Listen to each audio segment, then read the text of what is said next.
All right. We're back, and we have Kathryn back on the mic today. Now, before we even have her say anything, when we're recording this, the Buffalo Bills, I'm a huge fan, so I want to say this. They're 3-0 right now when we're recording it. So when it's released, I really hope their record is not like 3-3. So that's my hope. It'll be 3-10. No, that's not. There'll be a lot of games between now and 4 weeks from now, or 3 weeks. Yeah. It would. If Kathryn didn't watch any of the games with me, obviously. No. Thinking there's 10 more games. And I'm not one of those wives. I don't watch football. I can't do it. That's also, okay. like, apologies because I have a cold. So there'll be, like, some sounds.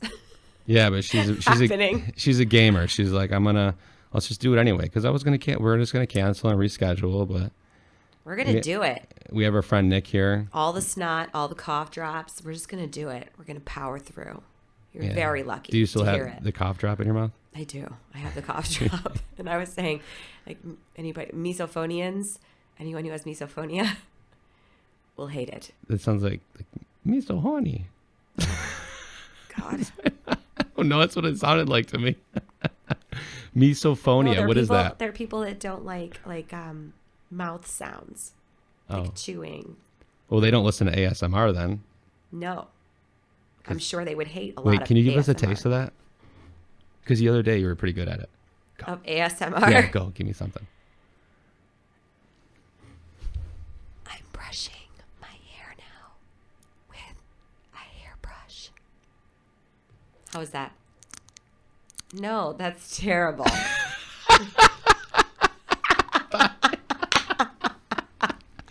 We have Nick here who has set up this video. Yeah, and Nick's our poor videographer right now who's catching us at like the end of a day.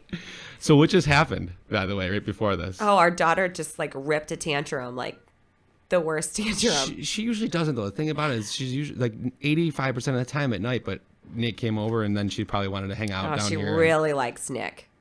Really likes him. She went nut. Like, yeah, she it went was bonkers. A whole nother level.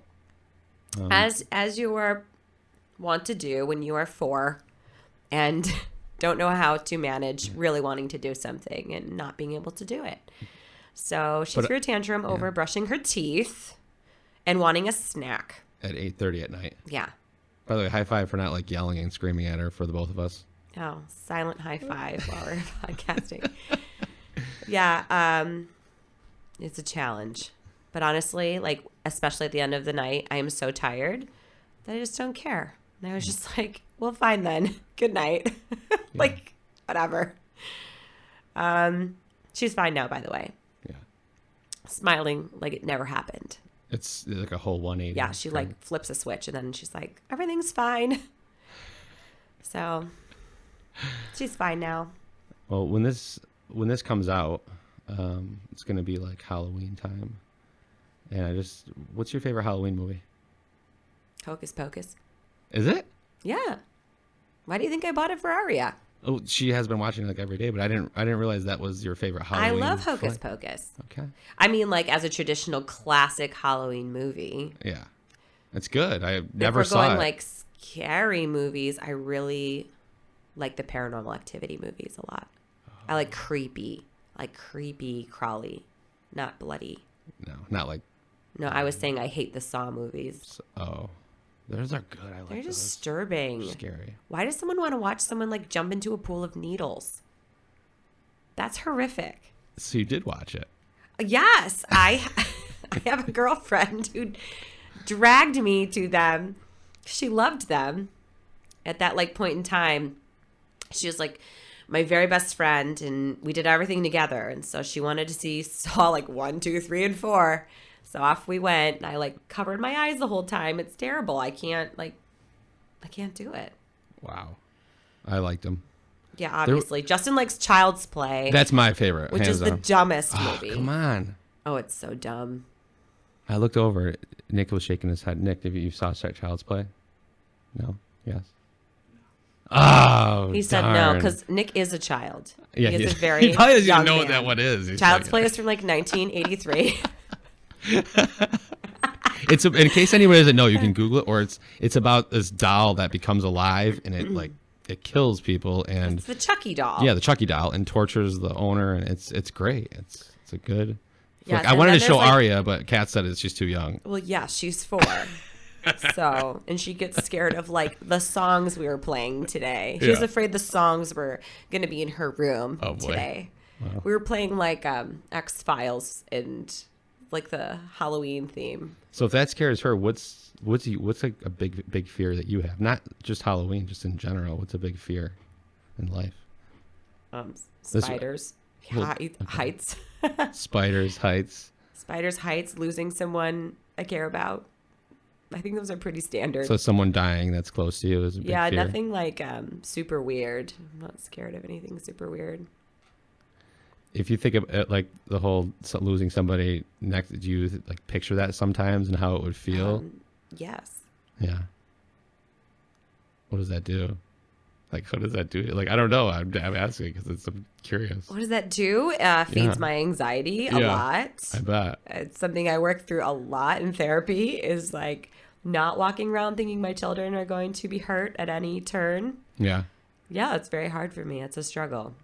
That's Especially interesting. when like the world we live in is increasingly dangerous Yeah. or seemingly dangerous. It makes me very anxious. So those are, and you're afraid of snakes, but apparently nothing else. It's very, very clear with me that he's not afraid of anything.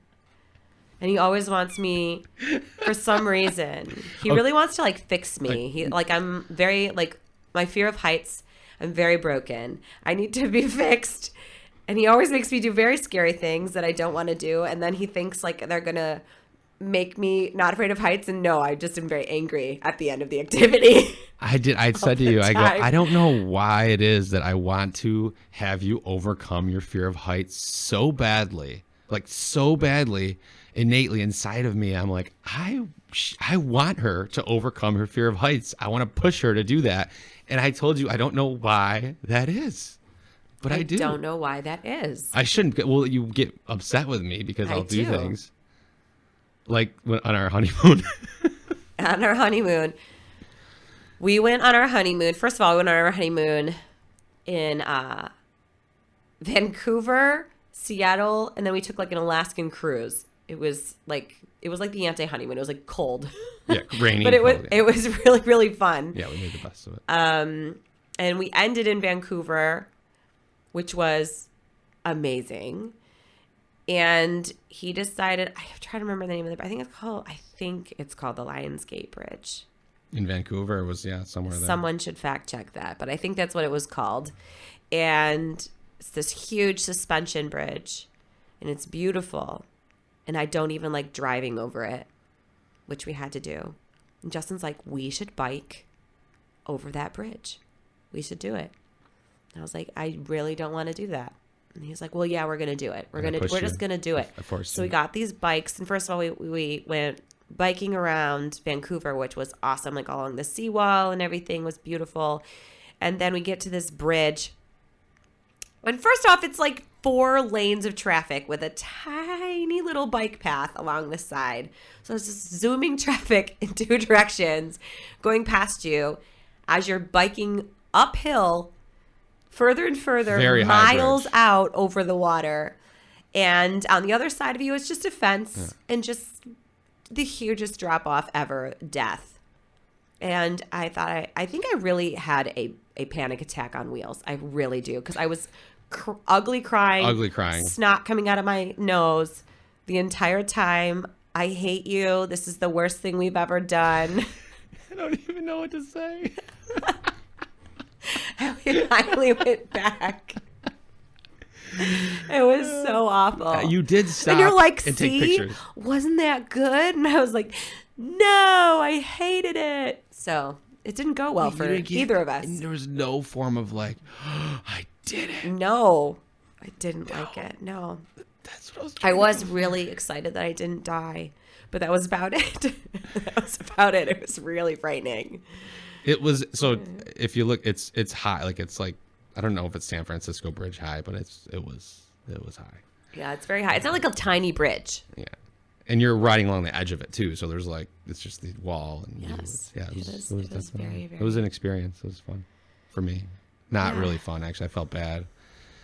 So anyway, I'm sorry. If I haven't apologized yet, I'm so sorry for making you do that. Thank you. This is very belated.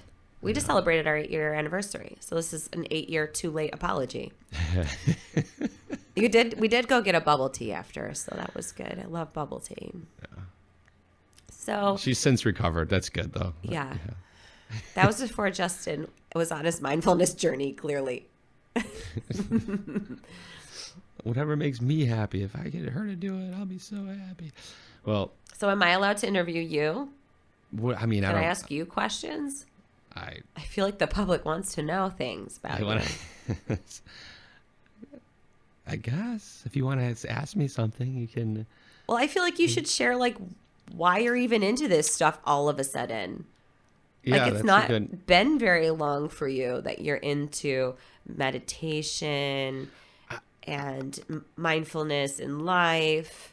I gotta say, maybe like tell me and tell everyone listening where that came from. So, okay. So right now, I just the day I'll go back further, but the day that I sat down and did my first meditation, it was weird. I almost fell in love with it.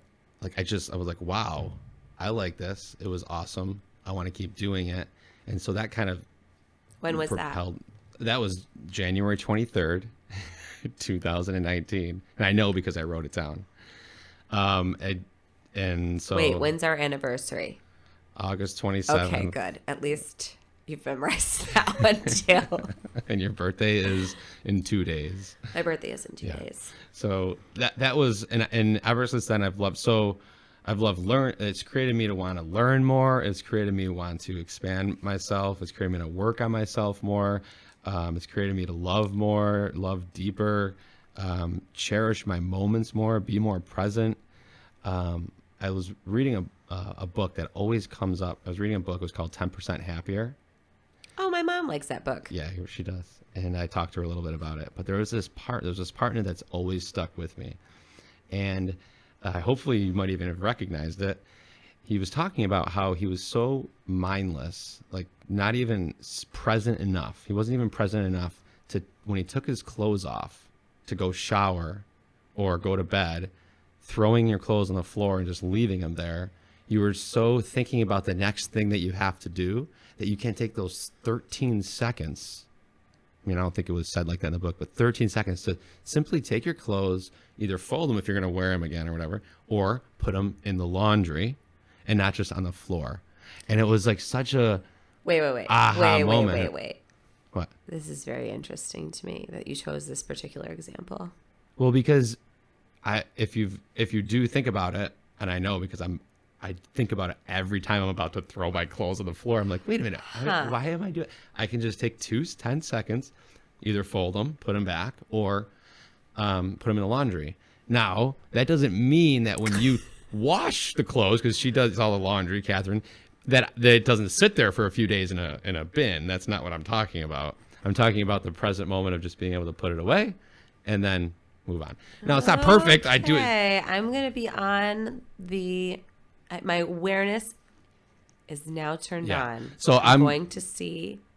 Well, you haven't mentioned it to me in a long time. So that should tell you right there that I haven't done it, right? That's true. Yes. Well, please continue. So yeah. he noticed that. And it's those little things throughout the day that I used to get annoyed. This is so sad and pathetic.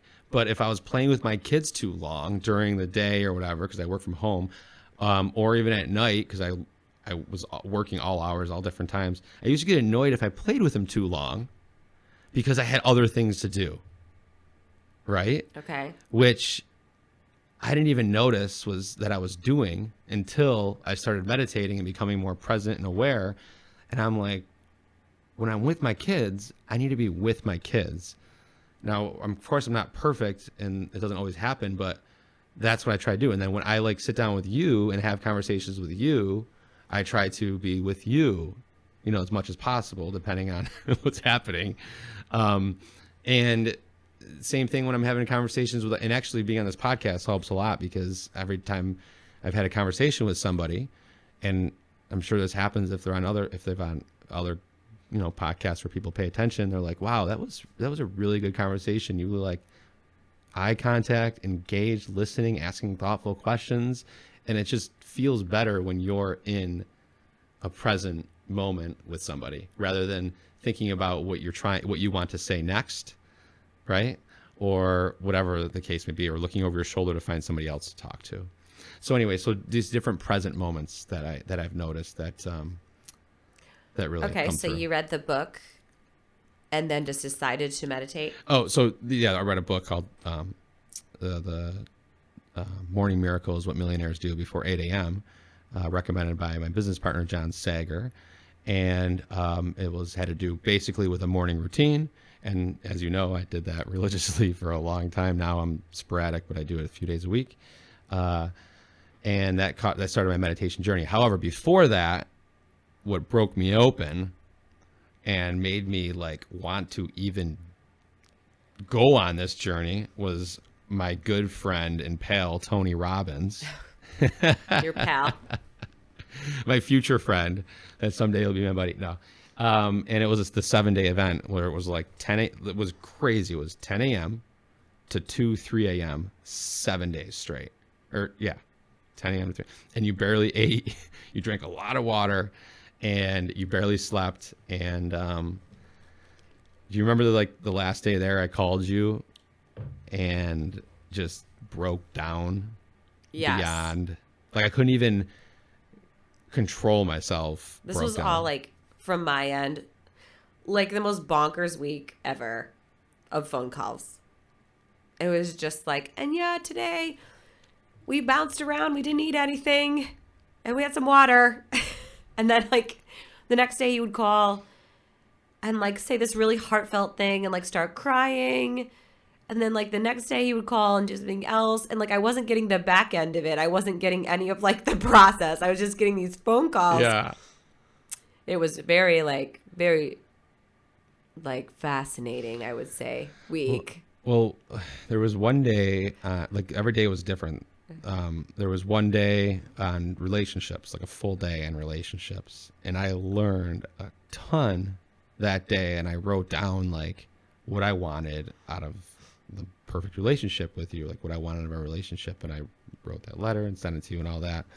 But one of the takeaways from that, if anybody's listening to this, that has really helped me personally in our relationship, and I think Kat too, is not having so many expectations of your partner.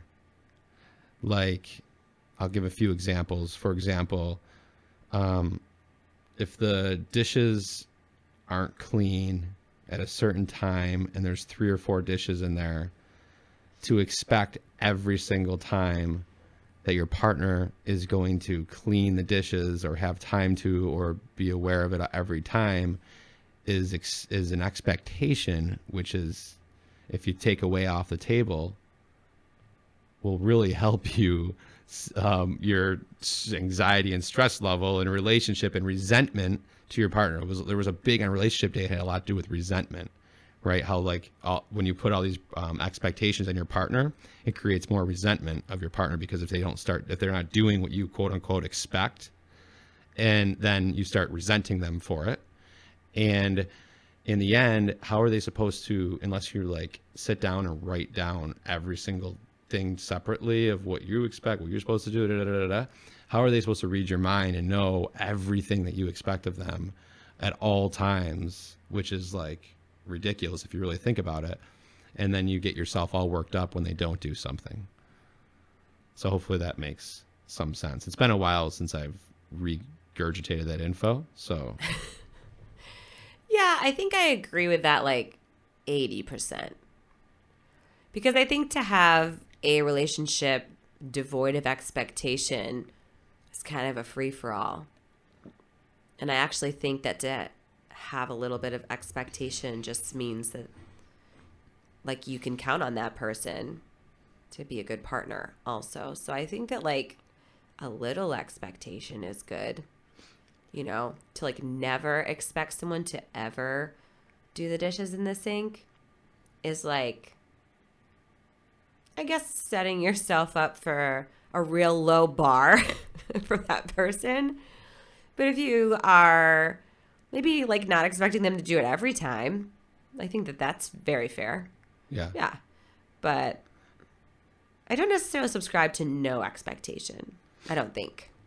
Tony Robbins. Yeah. So, well, there's like, I'm not an expert on it, right? But like, for like, if you literally just said, like, if they didn't do this certain thing, it's okay, right? So every time you do it, or they do it, it's like, oh wow, awesome, right? Yeah. And then if there is something though that is bothering you, just bring it up and talk about it, you know? And then that's where you can find that spot of.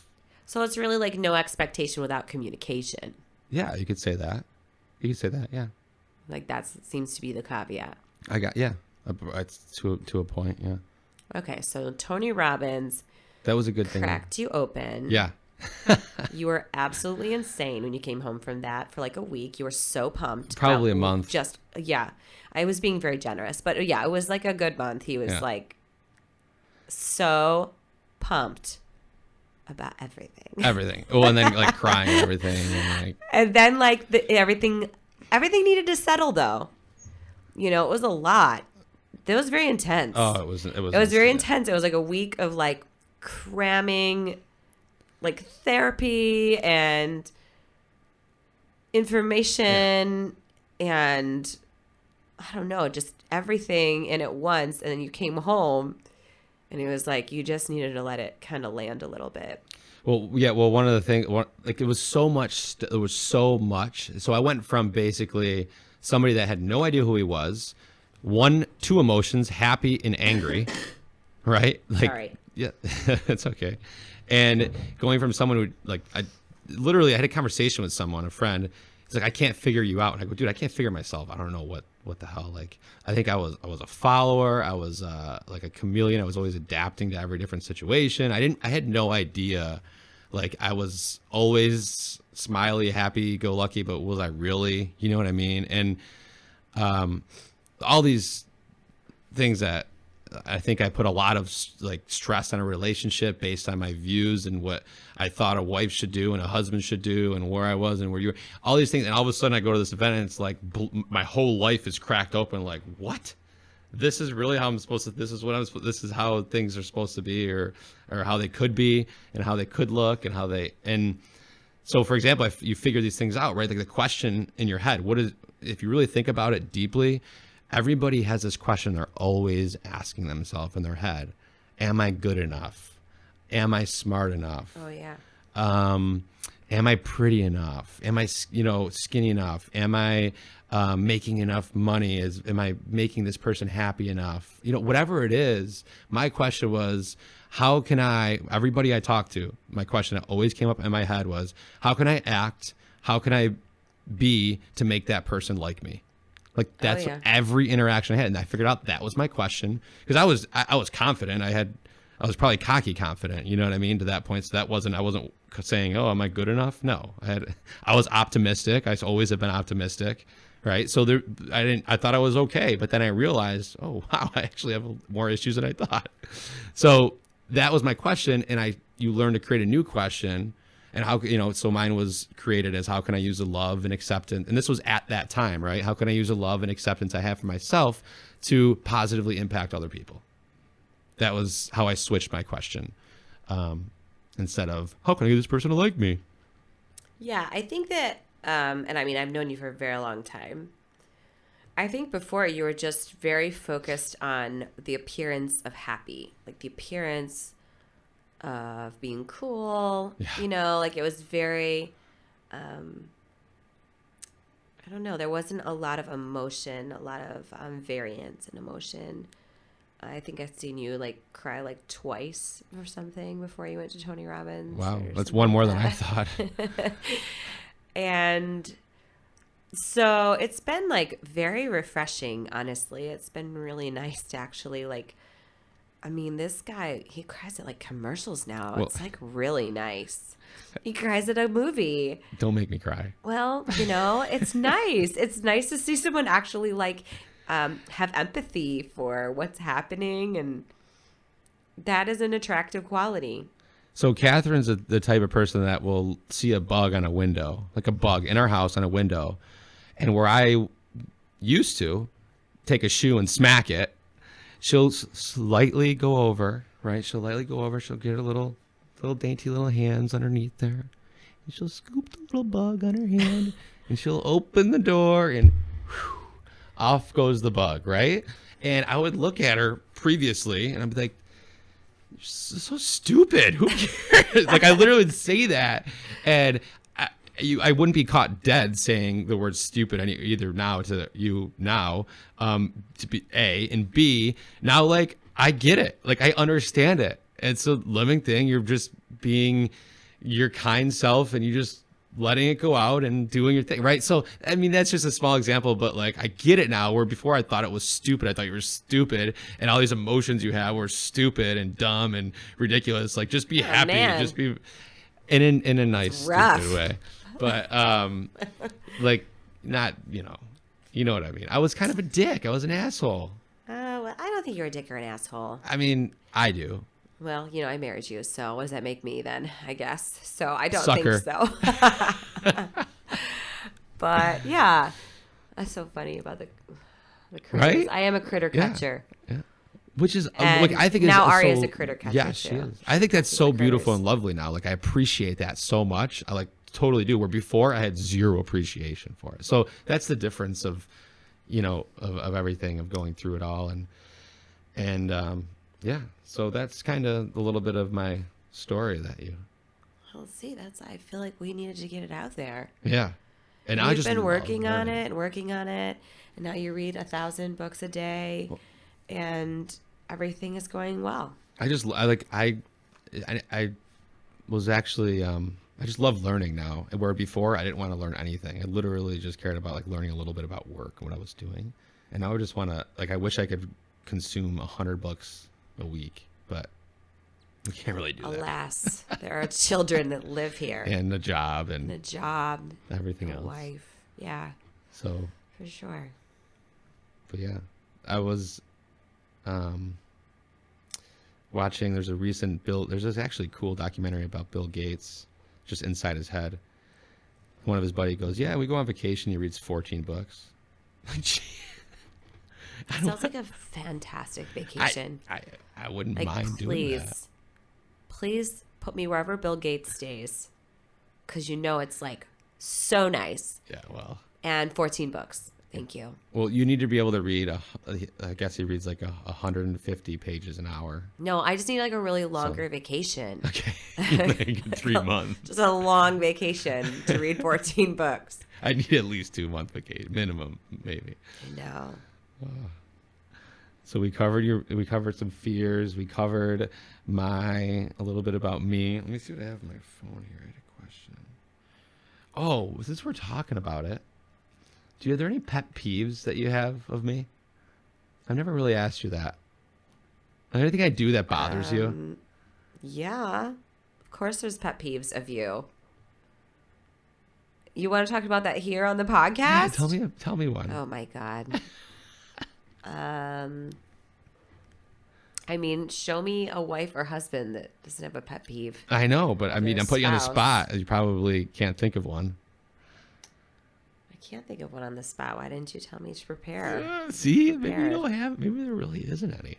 No, Maybe you just there are love me definitely so some, much that for you just- sure. So you don't just go around all day looking at me and just going, "Oh God, I just love him." So I really much." don't like that you snore. That's terrible. Wait, I snore? Yes. Not always. A lot. No way. Yes. I have to poke you and make you roll over When?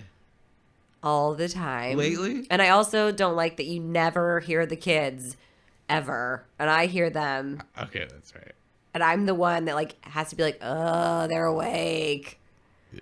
Well, the other night you said that you brought Weston in bed, which Yeah. The other night, we had a few glasses of wine, went to bed. And you even said, you're like, I was like, oh, I gotta make sure I can hear the kids. Like the baby monitor has to be loud enough to be over our white noise machine so I can hear them. And you're like, oh, I always hear them. I'm like, oh, okay, sure. And so sure enough, our son, who's 18 months, wakes up multiple times, which he doesn't usually do, but is like screaming and crying. He was awake for like a half hour. So I finally am like, all right, I'm going to go in there and see if I can go back to bed. And he did it again. So then I was like, he's really cold. So I figured I would just bring him into bed to warm him up. So I brought him into our bed. I stuck him in the middle. And of course, then he got really excited because he was in our bed. He was like really pumped. And his eyes got really big. And he was like smiling. And he rolls over and is poking Justin. Is going, da-da, da-da, da-da, over and over again. And I'm like, how is this person not waking up? I remember none of this. How is he not even stirring? Just laying there like a useless log. And I was just like a huge... Well, I did get to sleep in the next day, though, because I was not happy in the morning about the whole situation. I was very tired. And he was like, okay, well, I'll get up with him then. So you did get up in the morning with him. I didn't even know. But I was amazed. I was like, how? How do you not hear? You didn't tell me till you came down later, and I was like, what? That happened? I can't believe I didn't. Well, I told you I'd been up all night with him. Yeah. And you didn't tell you that he had like been in our bed poking you and saying your name over and over again. I'm glad I didn't wake up, so I got to sleep. That was good. Yeah. That was good. Thank you for handling that. So good. Yeah. Thank you for being I know a another boss. thing as a pet peeve. Yes. Oh, they're going to keep rolling now. I just needed to get going. Justin gets a glass of water, drinks the water, and puts the empty glass in the middle of the island in the kitchen. That's normal. And walks away. Like he uses that cup only in the kitchen to get like a drink, like a small gulp of water, and then leaves it there. And doesn't like bring it with him. It's the most weird system I've ever. But I fill it up a million times. I bought him a Yeti for Christmas. I'm like, fill this up, bring it with you around in the house.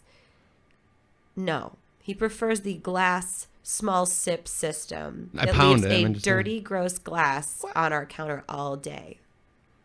It's just a little thing that I don't think was annoying the first 50 times, but then it's gotten really annoying. I have a feeling that most, like, I would say 97.5% of the people listening to this probably do that too. Well, we'll have to take a quick poll, won't we? If you leave a dirty glass on your island all day to have one sip of water at a time, let me know.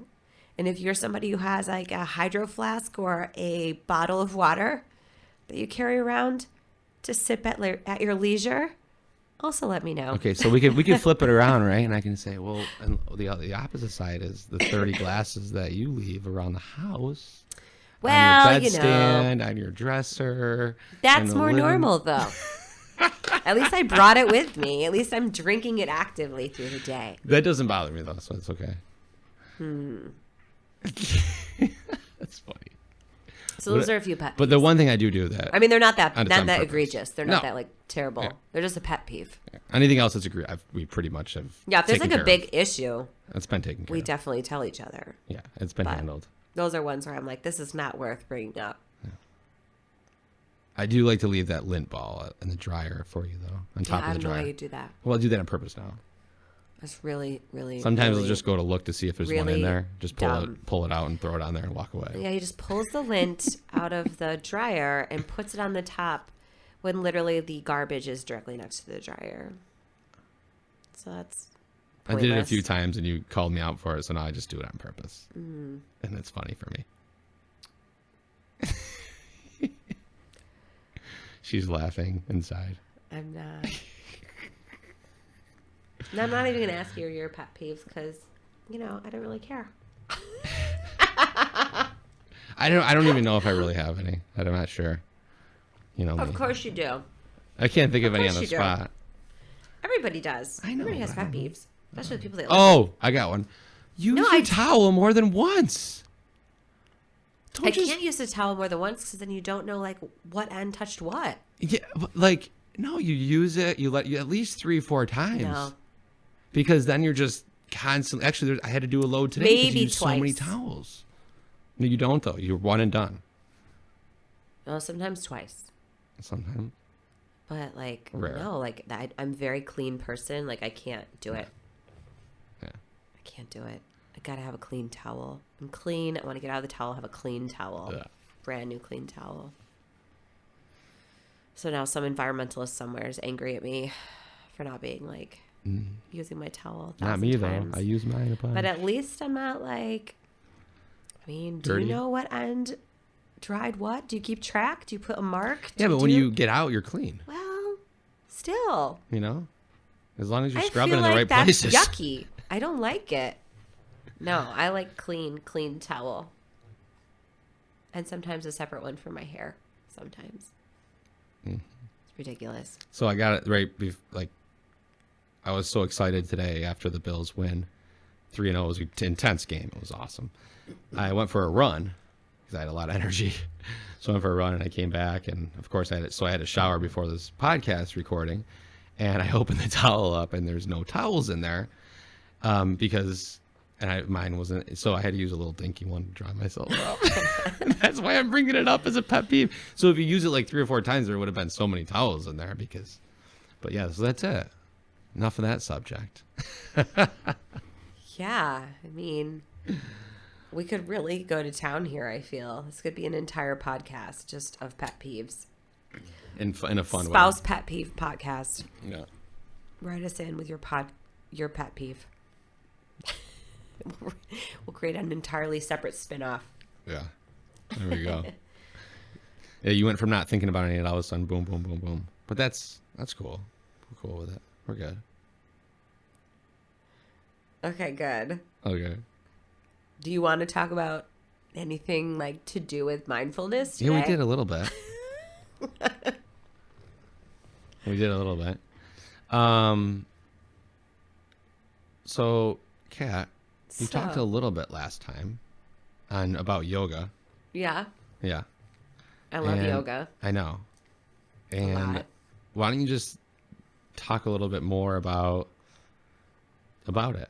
Like, Just talk about yoga. well, It's a very, earlier very you said, large topic. Earlier you said I want to talk about what did you say? You said I'd like to talk about this specific thing with I didn't say that. yoga. Dang it, what was it? I mean, yoga is a very large topic. There's so many things know. I love about. I just taught a workshop yesterday.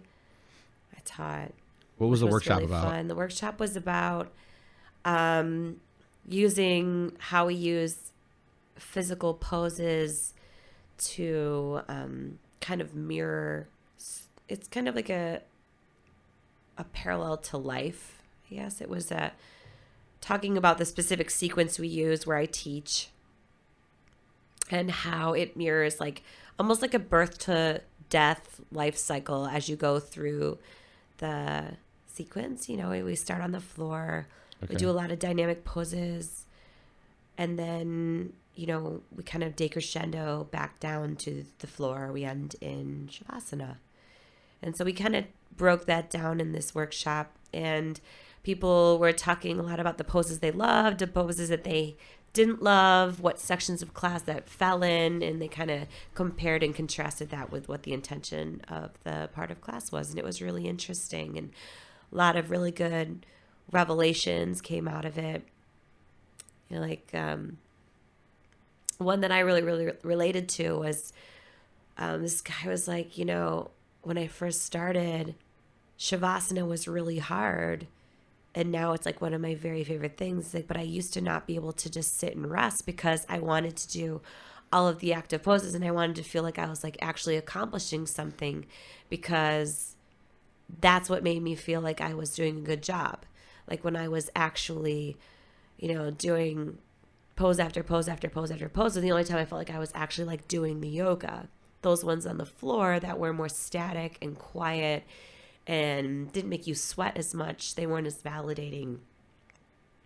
And I thought that was really interesting, because I think that that's really a lot of what we've been conditioned to think about everything. You know, we're so conditioned to want to accomplish all the things and multitask and get everything done. And it's only when we're busy and we're filling our day and we're fully budgeted every minute of time that we feel like, okay, yeah, I'm doing what I'm supposed to be doing. Like, this is it. I'm killing adulthood. This is it. But what I've learned through yoga is that rest is an equal part of it. And I think that that's increasing. It's always worked for me. And I've gotten so much better at just being able to just say no to something that would have just been to keep me busy before. I've learned that busyness is sometimes just a substitution for something else. Just being busy is not the same as doing something that fills my time mindfully. Busyness is not the same. So yeah, that was like, we had a really good conversation around that, and it really made me think of like myself. It's always a struggle. You know this. I like to do all the things. Yeah. And I was just hoping you would keep going. That was really good. I like that. So when you were talking about like the life and death, there's like an actual intent to like the flow of the whole entire 75 minutes. Why is it said? Do you know why it's 75 minutes? I was having this conversation with somebody, like, because when I go to the gym, right, my body's used to doing 30 to 45 minutes of workout, and then or stretched totally being a total time of like 40 to 50 minutes. Okay. Right, between lifting and stretching and warm up or whatever. So when I'm in a yoga practice, when that 60-minute mark comes, and we were talking, we both had the same like revelation and relation. We start to get fidgety and agity, like, okay, like, because it's just naturally, when we go and do this type of thing. And so the last 15 minutes are a little bit like it's a struggle. It really is. Like, I'm like, oh, what, and then of course, it's amazing though, when you get through it. Why is it 75 minutes? Is there a reason for it? I mean, it's just specific to the studio I teach at. Some studios, it's an hour, 90 minutes, but they're never like 30 minutes. No. Usually, no, because yoga isn't a gym class. Like, yoga isn't a gym class. They have yoga at gyms, but yoga is not for the purpose, at least in its origins, of just a quick get in, get out. It is really a place for you to park for a minute. And to actually, like, even though you're moving your body and you're transitioning from pose to pose, it's a place it takes time. It takes time for you to stop thinking about what you were thinking about when you came in the room, and to fully like integrate into your practice. And you can't do that like really fast. You can't do that in 30 minutes. You can't No, get a and true... I'm sure like next time you practice, just notice how long your thoughts hang on that you brought in the room. They hang on for a long time. I noticed that last time. They hang on for a long time. And, that's the work. The work is focusing on breath. The work is focusing on being present.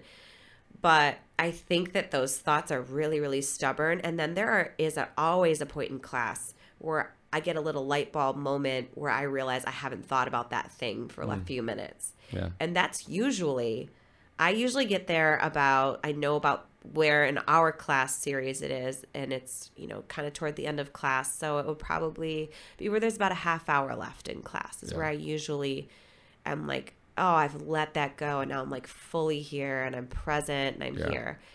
And the last 15 minutes of class usually is something that's a little more low key. And I don't know, I haven't taken the same classes you take at your gym. Yeah, but I take them a lot, breathe a lot. So. Yeah. And so, Breathe is the studio I work at. And so the last part of class, maybe it's not that it's 15 minutes longer than you're used to. Maybe it's that those poses are a struggle for you. And some people maybe that could be it too. Some people really struggle with not feeling like they're like, quote, working out when they're in like a class that is at a gym, or that they're using as a workout, because yoga is a workout, of course. My insecurity with that, like, is when I think it might even be in that point, because you're doing a lot more of like, not stretches, but flexibility, like splits type stuff, like standing splits and things like that. Those, I don't know if it's at that time, But those ones for me personally, I get like conscious about a little bit because I can't, you know what I mean? The standing splits and stuff like that are difficult for me, those specific moves. And then to go back to what we were just talking about, I don't bring a lot of thoughts in the room with me personally. Like I'm pretty good at like leaving those out. It's me like looking around the room for a long time. I'm just talking about anything that pulls you out of the present moment. Yeah. And that's for me is like, it takes me a long time to stop looking at everything around the room and people around the room while they're doing things and bringing myself to that moment. So that makes sense. And but if there's like, you know, like I'm sure like I go to yoga a lot. And so like sometimes there's like a huge crisis going on outside of my life and that like, you know, something you can't help but think of. And what I love about yoga is that like it gives you, I always get to that point, always, every class where I haven't thought about it for a while. And so, yeah, it's a gradual thing. And, I mean, it always comes back, but I think one of the things I like about it is it is such a vehicle for getting really like incredibly present. Mm-hmm. And, you know, my philosophy is that anything that is really difficult for you in a yoga class is something you need to practice more. Like, I just think that like, people want to back away from things that are really, really challenging. And whether it's a standing split, you know, just standing split doesn't have to look any certain way. It doesn't have to be any certain way. Yeah. You should probably just practice it more. Yeah. And that's mental work for you. That could translate to life. Those things on the floor, you need to practice it more. And then it just becomes like you're just making the shape, you're practicing doing it. Maybe your mind's not there. And then eventually, like one day, your mind shows up with you too. And it's all good. Yeah. And I think I like what you said earlier, how you take those as challenges. And a lot of people want to give up on them. And you can almost bring that philosophy to like people's lives too, right? Whereas like when we get faced with challenges, a lot of times we just want to give up and not do that specific thing. But just like in yoga, if you push through it and get to the other side, it's a great feeling and a great accomplishment, right? Right. That's just great. Look at parenting, right? Like you could say, okay, I'm going to implement like this type of discipline with my kid, and you could try it once and it would feel weird and it wouldn't maybe work the way you wanted, and you could just like toss it out the window. Yeah. Or you could just keep practicing it, and even though it's not working, like your kid is hearing consistency from you, you're providing consistency, you're getting used to the words coming out of your mouth, you're getting used to the process, and then all of a sudden one day like your kid responds to it. Yeah, that's because good. You're consistent and you keep coming to like, you know, your mat, so to speak, with maybe a chart or the discipline that you're doing. No kid would ever be potty trained without consistency if we gave up. Right. I think that like whenever I try to switch around and change methods a million times for what I'm doing, like it's never successful. Yeah. The more I stick with one thing, and I just keep coming back to it regardless of the result and give it actual time, those are the things that actually start to work for sure. Okay, so because I'm a football fan and watched the game today, I'm going to relate it to that. In the football game today, the Bills were sloppy. Bills. They were making mistakes. They let the other team come back, and then almost lost, but they stuck with their game plan. They didn't make any changes. They didn't change from what they were doing, and they were consistent, trusted the process, and ended up coming out with a victory because of that. And I think that is the same type of thing. Sure. Well, you say that because you lost me halfway through it. I glazed over. I'm not a good sports fan. I mean, I know. Well, I didn't grow up with sports. Growing up, you were always a lead in all the plays, right? Right, but I mean, I didn't like watch them on TV, even sports. How competitive was that, by the way, when you were like trying to go for a lead in high school? In the plays? Yeah. Was it super competitive?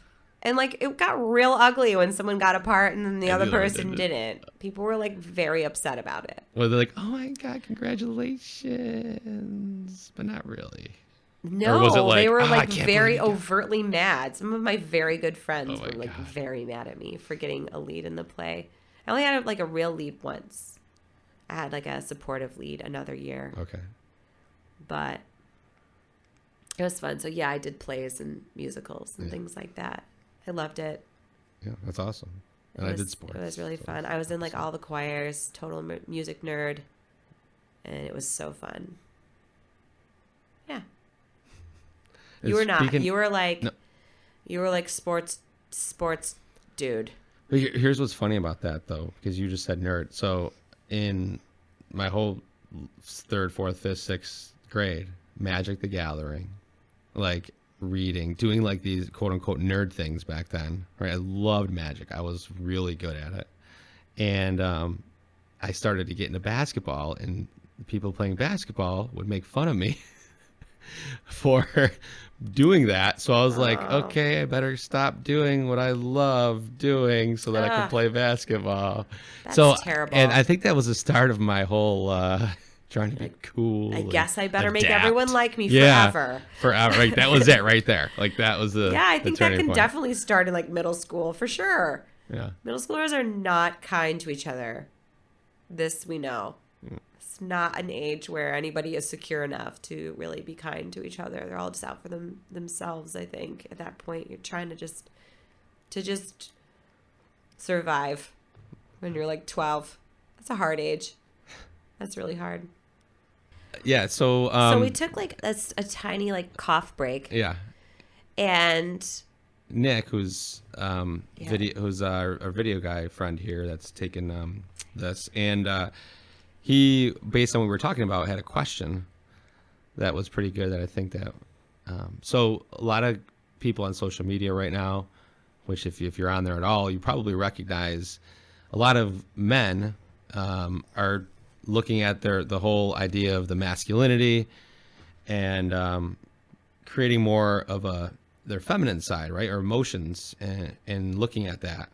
You just gave a wink. Well, I don't necessarily think that emotions are a feminine side. So I don't agree with that the way that you're saying it. Okay, so more in touch with their feminine side really, and emotions. How's that? We're talking about the dropping of like a toxic masculinity, where men have grown up with these traditional, suck it up, don't cry, be a man. Yeah.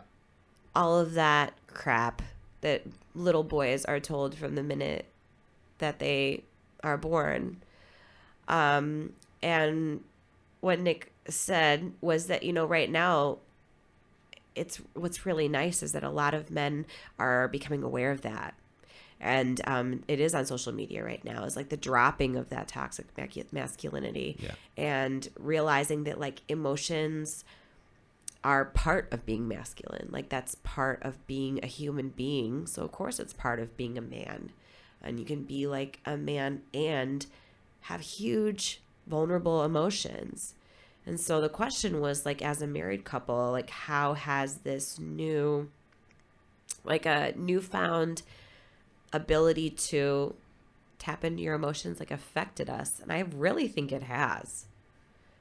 It was I told you, it was very jarring at first.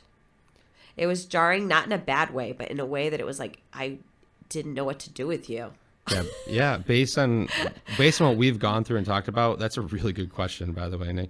And Kat, you summed it up beautifully. And I think that's because you also have a big passion about this. Like I do. You do. Like it's almost like a bone in your body. Like that's how, you like you're, that's important to you. Like you have a passion for this. And so that was beautifully said. And I think looking back at our relationship, what we've gone through and what you just said, because of this change of me, that going through that, you had this wall up still, right? Because you were so like, what the hell? What is he doing? And kind of like keeping a distance, almost like, wait, is this real? Is this not? It was very suspicious. How do I let this in? Like, do I just, I'm going to block it off for a little while. Yeah. And you did. You were like, all right, I'm going to keep a safe distance for a little while because I'm really not sure what the hell's going on here, which I was getting annoyed with. But now looking back at it, like, I totally understand. I have compassion for that. I can understand that now. And so I think that's what a lot of couples will probably go through is if that's the case, like the wife is, she'll probably be a little standoffish, like, what? Why? If your husband's truly working on it and truly is doing that, truly making it a part of his life to change or tap into that part of him that's always been there but has been pushed down and pushed away because of the way society has taught us. Well, my actual experience with it was that I almost thought it was like disingenuous. Like I thought it was almost an act for a very long time. Mm-hmm. And because it was a change in your personality, it was a complete 180. And that's not to say that you were like a terrible person before. Like I loved you. You know, of course I loved you so much, but it was like I was with somebody that I knew wasn't going to talk to me about like deep feelings. And I knew wasn't going to, you know, have deep compassion for the things that made me all fired up about, you know, injustice and things like that. And I think it took me a while to actually like believe you. And that was all it was. It was just like, I was very suspicious. And I thought like, okay, he's saying this because he went to this event. And then like he's gonna lose interest, and then it's gonna go away. And then what's so nice is that it didn't go away, and you just continually decided to work on yourself and dropping all that, and you work on it with like your friends, like you emote things to your friends that maybe aren't even doing this kind of work, and it probably makes them very uncomfortable. But I love that like you reach out and you're like loving to your like male friends. You show compassion to your male friends. It's actually really beautiful. And it makes me really happy and excited because that means that that's what my little boy will grow up seeing. You know, it's important for me that he grows up knowing that he can cry and that he can feel big things and he doesn't have to brush himself off or buck up or whatever, and that he can, you know, be soft and loving. Like he loves to push his little baby around in the baby carriage thing that we had from Arya. And it's just so sweet that like to see him, that's what kids are. You know, kids have that really soft, tender side. And if you just let them have it, it'll stick around. Yeah. So I think we've grown a lot closer like, from it. Yeah, my experience has been one that was very leery, but then like very impressed and like has made me love you even more. I just thought that was like, it's so great. It's so much better. It's obviously so much better. So much more to talk about now.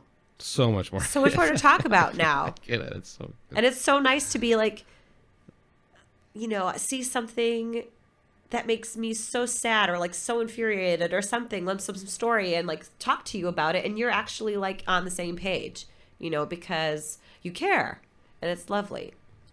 So I think it's an all good impact, actually. Yeah. To me, anyways, even if it was weird for a while. Yeah. I think any change is going to be weird. Yeah. If you live with someone and they are changing something big and fast, that's going to be very weird. It doesn't mean it's going to be bad. Yeah, and it actually, now that we're talking about it, the starting point, this is really interesting. It was in Cabo. When I went to Cabo for that mastermind, the Mimosa mastermind, remember I came back and I was like, God, these like guys were hugging each other and like people were like showing a lot of love and doing, and I even put on a testimonial on their video that at the end of the trip, I'm like, I feel like I can open up more. Like I feel like there's actual like kindness. Like it was crazy, weird to experience, and that's what like really started it. And now I'm bringing you there, which is kind of serendipitous, right? I'm like, and I don't bring you on a lot of trips because we've had kids and no, I haven't been on one in almost 5 years with you for like your work. Yeah, so this is a good one to go on because this is kind of what started that whole entire shift in my mind. Like, whoa, there's actually like kind, caring, loving, like it was weird. It's hard to explain, but that was my that was what I came across there. That was such a good question. Yeah, that was a great way to end this. That was awesome. Yeah, you know, I think that if you're doing work on yourself, you have to be so you have to be so open and communicative with your partner and with with anybody who is around you a lot. And you also have to leave them a lot of space to like be able to to meet you at some point, to just be like, well, I'm different now and deal with it. You've got to show like a kind of grace for, parents and spouses and kids to adjust. Mm-hmm. And so there's that little adjustment period. And I'm sure you've been on that end of it too. Anytime that maybe I'm making a shift in something that I'm doing. So. Yeah. Now that you mention it, yeah. All right. Yeah. There we go.